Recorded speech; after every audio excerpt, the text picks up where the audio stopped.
Now, I'll teach you how to manage your team's punches. So, click on Activity, Punches. Here, you will be able to see all your team's punches. You can see the pending statuses, the approved ones, denied, cancel, and invalid.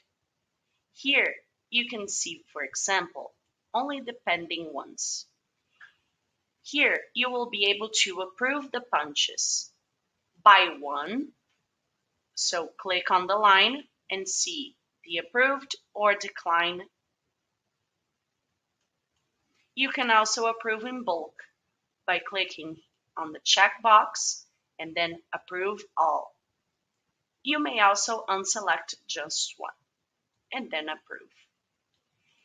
The pending punches are the punches that are outside their schedule, but not too much.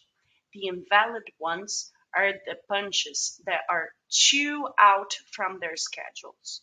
So here you can also approve or deny this punch. You can also make a punch adjustment for your employee.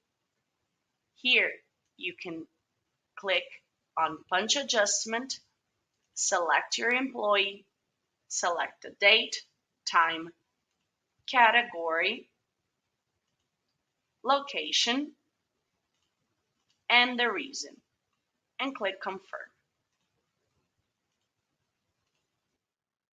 You may also use the super punch to see your team's punches.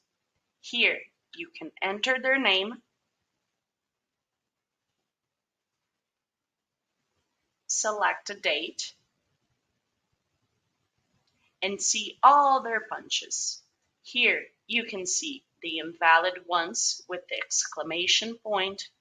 You can see the pending points in orange, and you can also see the missing punches.